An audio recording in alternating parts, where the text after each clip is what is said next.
Not all errors occur at translation time and at compile time. It's possible to have an error at runtime, and if someone is trying to view a page, something reasonable needs to happen. If you don't trap your own errors coming from a Java server page, they'll be caught for you by the server, and the default error page will be displayed. Here's the JSP page that I contrived to produce an error at runtime to show you how that works. You can have any number of JSP and HTML files in a single WAR file. I have 3 different JSPs that generate errors here, and each one handles it in a different way. Let me show you the first one. This JSP page translates and compiles without an error, but when you try to display it, the Java code simply throws an exception. That exception is caught inside the server and displays the system error page. Let me show you what happens.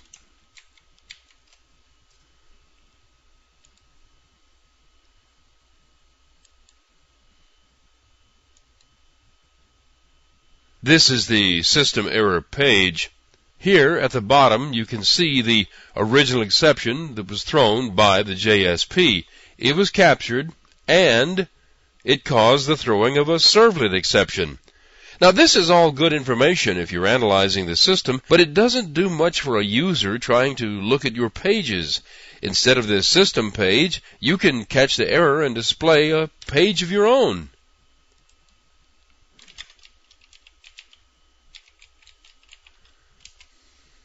Now this page generates the same error condition, but this one is set up to handle the errors. This one has a page element to declare an error page.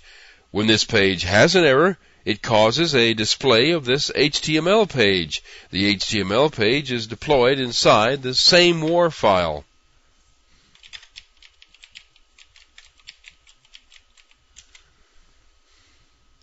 There's not much to it. You can use any HTML page you like and display any message you like to the user, but you can probably be a little more friendly than an exception traceback. Let me show you how this works.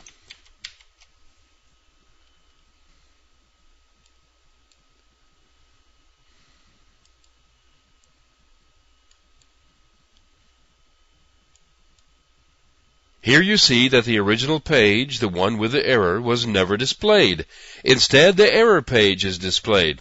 It doesn't have any information about the error, but quite often that's all you need, just to let the user know that something is wrong and something needs to be done. However, it's possible to catch and display the error itself.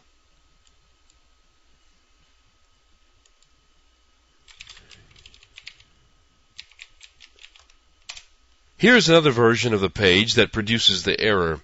This is almost the same thing again, but it uses a different error page. And this time there is a message included inside the exception. And here's the Java server page that is displayed as a result of the error.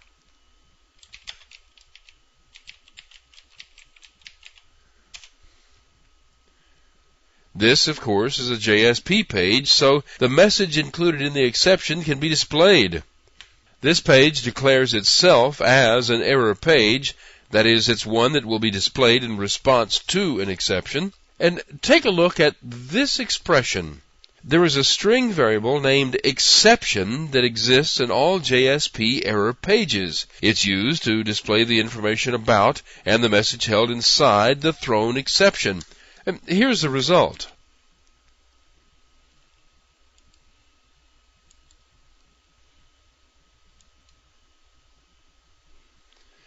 The error is caught and the page is displayed.